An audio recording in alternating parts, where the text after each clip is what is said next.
Hello, hello, hello, and welcome back. We're going now to match day number 9. Let's see how this goes. And right, before we start, I just realized something I forgot to do. 1 second. All right, I'm back. I just got freaked out a little bit because I remember that I left the drawer of my patio open, and sometimes my cat jumps out and she likes to get on the balcony, and that freaks me out. So I went to go make sure the door was closed, and I made sure my cat was inside. She was, so we're good. So match day 9. We have 2 more match days before I call it a night tonight. Um, yeah. I'm starting to feel a little bit more awake now. But let's see how this goes. Breda, they lost their game again. Swindon got a point. Let's see who wins this one. There's no one who got red cards here, right? I don't think so. All right, let's see. Breda versus Swindon Town. Who we got winning? A tie. And Ollie Palmer, my fucking boy, my goat. Valerius, the Curaçaoan. So let's go put him on the way bottom. Definitely his first goal. Valerius for Breda scores the opener. But then later on, my boy Ollie Palmer gets his second goal of the tournament. Where the fuck is he? There he is. He has now 2 goals in this group. Look at my boy getting his side another point. Another crucial point if they want to keep on continuing to compete in this competition. We lock the door because I don't have no one coming in my room. Alright, Sligo Rovers face against Exeter City. I'm pretty sure Sligo Rovers should have their quirk guy back. Yep, there he is. There he is. Whoa, wait, Aldin got injured. Holy shit. So that means Traore comes on for him, and Kavanagh is also as a substitute. That's actually hugely bad for them. Cause that guy was scoring goals for them pretty well. All right, well, Traore, can he do a job against Exeter City? Well, they lose, so I'm gonna go with a no. Nice Cannon. Okay, Exeter City have a lot of different goal scorers. Nice Cannon for Exeter City. These are names I've never heard of before, so this is cool. A little bit of lore here. And even though Sligo do get a goal in by Harkin, which I think he scored, but I'm not sure. Nope. I'm thinking of Hakiki. For Sligo Rovers. He gets his first goal. But so does Cox from Exeter City, giving them a very important win. I was gonna say 1-0 lead, a 1-goal lead, and that'd be correct. So I don't know why I just didn't go with that. But ultimately, good for Exeter City. Good for them. I'm pretty sure that result does massively help them get out of that relegation area. Al Ali versus Tirol. Oh, we got something happening here. Oh, I forgot to fix. Fuck.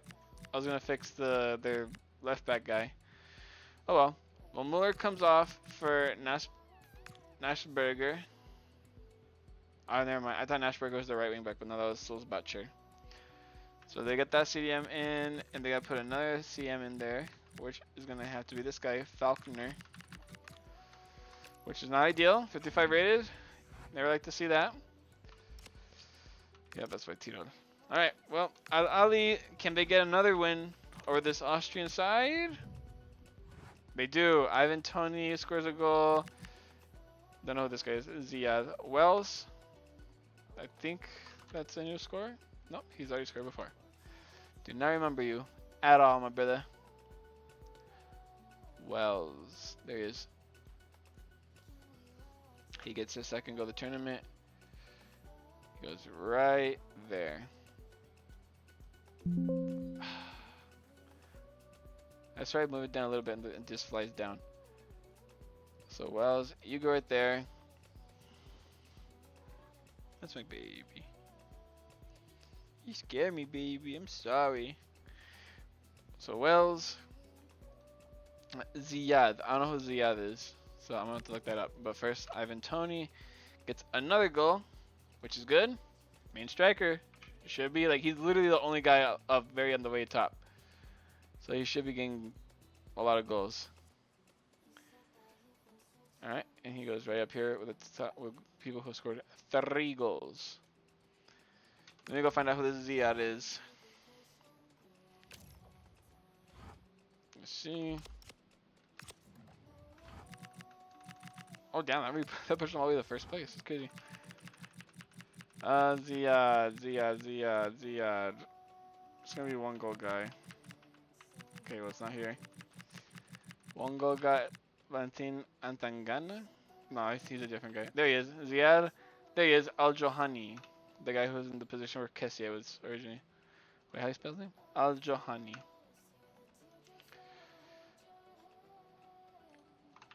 Al Johani.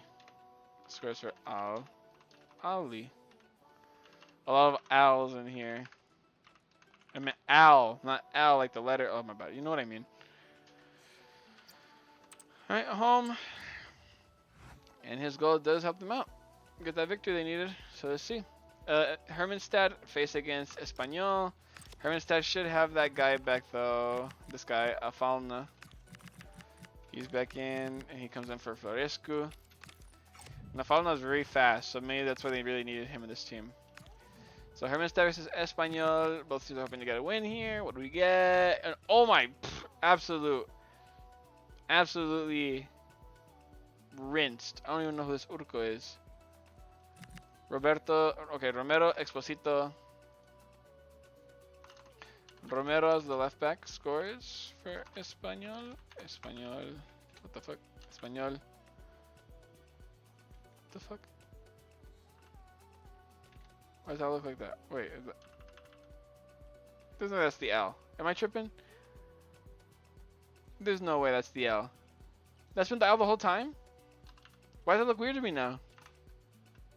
I don't know how I feel about that. He scores 1 goal. Exposito scores from Espanyol the first time. I don't know who this Urco guy is though. It's his first goal too, but let's go put Roberto a little higher now because he's on 7 now. 1 goal right behind Maja. Maja got so far up ahead of everyone else so quickly just because of that one game against Barraca Central where he scored 4 goals, which might have been my fault considering the goalkeeper was a 56 rated one. But yeah, let's go figure out who this Urco guy is. Let's go see who is this Urco. Where are you at, Espanyol? There you are. Carlos Romero, no. Paul Lozano, no. Urco Gonzalez. It's this guy? I guess, okay. Let's go down here. He's the CDM. Gonzalez for Espanyol. That L is stripping me out. I don't know why it looks weird to me. But good victory for them. A +4 goal difference really helps out. Petrolul now facing against Kayserispor. I'm kind of rooting for Kayserispor even though there's nothing against Petrolul. But I just feel bad for Kayserispor. Like, they have a good squad. And they do get the win. Good shit. My bad for jinxing you, Petrolul, but I felt bad for these guys. Mendes just scored a hat trick. He scored 4 goals. What the fuck? What has happened? This is the weirdest group. It's really like out of nowhere, so I appreciate it. Cause I'm pretty sure that one. Where the fuck is he? Cause he scored a goal earlier too, right? So he's on 3, I believe. Yeah, Mendes. With 4 goals, he's at 7 goals now. What the fuck? He's now all the way up there. Out of nowhere. What a performance. He like single-handedly won that game for them. What a performance. That's a 10 out of 10 performance if I've ever seen one. Rodriguez, he scored recently. And there he is. Gets his 2nd now. And I saw that there's also a goal for that Bulgarian guy. Grozai, I think his name is. Ah, Carlos. Alright. I hate my life right now. There you go. Rodriguez goes there. boom. I'm pretty sure it's called Grozav. Grozav. Yep, Grozav. Grozav gets his first goal of the competition from Petrolul. See, the out in the middle looks... I don't know, it just looks weird to me. Huge win for Kayserispor. They needed a win because they've been getting like I think they were on 2 ties. Let's see if that helps them out. Sporting Club Portugal face against Barraca Central. They're finally catching form. Can they keep it up? The answer is absolutely. Trincao with another brace, maybe a hat trick even. It is a hat trick. Oh my god. Trincao with the hat trick. Pedro Gonçalves with the goal, and Tapia with another goal. I know. I remember that name from somewhere. Tapia. It's gotta be up here somewhere. Tapia. There's Ignat. Tapia. There's no way I'm tripping, right? I'm pretty sure Tapia has already scored before. Okay, but it wasn't recently, so if he's not here, maybe he's in like 2 goals, maybe? Damn. Who the fuck is screaming on the mic? What the hell? Yep. Where the fuck are you, brother? Let's find you. Tapia. He was on his 2nd goal. Which now he's on his 3rd. Even though it's kind of worthless because Barraca Central have now lost again by a large margin. Their defense, for having 5 defenders in front of goal, their defense is kind of shit. Gonçalves, there he is. Give him his 3rd goal too. But ultimately, the big guy right here is Francisco Trincao. Which puts him from where he is at, which is right here, to 7 goals with his hat trick. Which puts him also with these guys up here. Trincao has 7 goals along with both Mendes and Roberto, with Maja still being the top goal scorer. Damn, who are singing in the mic is like putting his heart and soul into every fucking word he's saying right now. Ooh. Rio Ave versus Panathinaikos. Let's see. Rio Ave versus Panathinaikos. I'm hoping for a Panathinaikos win. I think it'd be really cool to see them win this game. Why open my big fat mouth? Alright, Clayton scores a brace. Clayton gets the victory for his side. Where is he at? Clayton. There he is. He scores his 5th goal. Pushing him up all the way up here.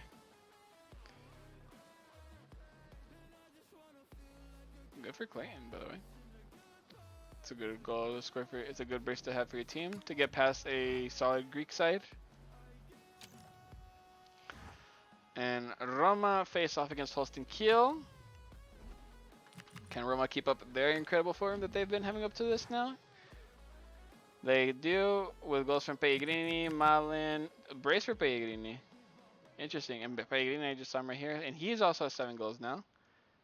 Damn, everyone's scoring so many goals right now. Pellegrini gets a brace. And who's the other guy who scored? It was Malin, Daniel Malin. Pretty sure it puts him on 7 goals as well, right? No, it puts him on 6. Good for him. It's weird because I think he got like sent back to Aston Villa. I don't know if he went to another team. I just know that he was doing supremely bad at Roma. But they basically said, yeah, we're cutting the loan short. Wait, was that Malin or was it? No, it was Leon Bailey who I'm thinking of. Where's Malin at? I have no idea. So Malin gets the goal there. And so does Skishibski. With his goal, now putting him on 4 goals as well. It's a good win for Roma, and it's a mediocre game from Holstein Kiel. They're going to need to start performing again if they want to make it back in the top 8.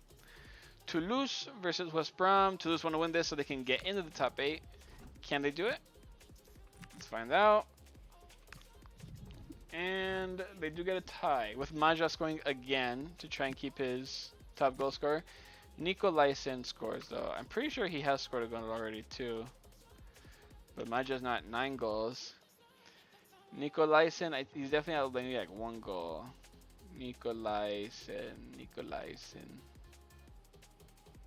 Pretty sure he has scored. The name sounds very familiar. Nikolaisen. Never mind.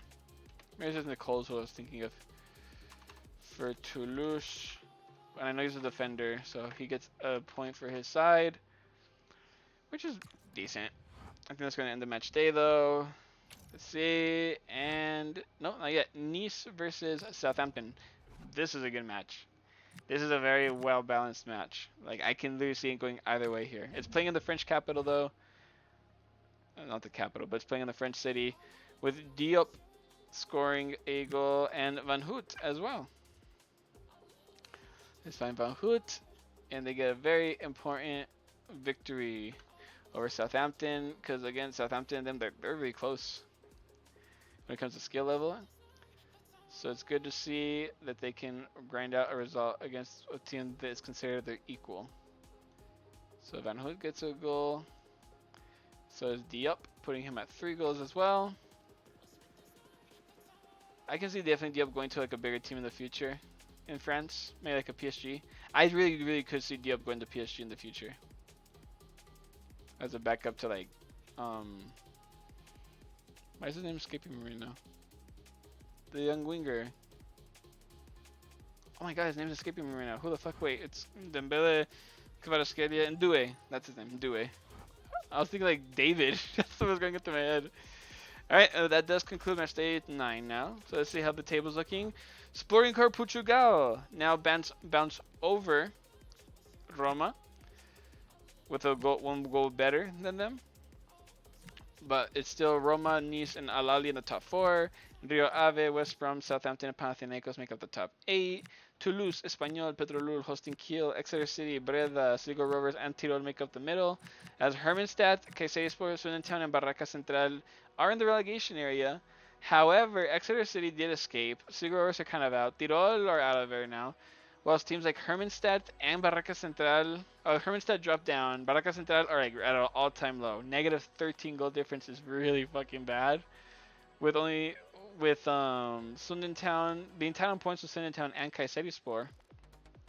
But Kayserispor did get their first win, and I think they'll start looking. They'll be looking at their player Mendish and being, oh, now you can actually save us, bro. Like, you're the guy to help us out in this situation. So we'll see if it helps them. But I'm about to record match day 10 for you just in a second. Give me one quick second, and I'll be with you guys.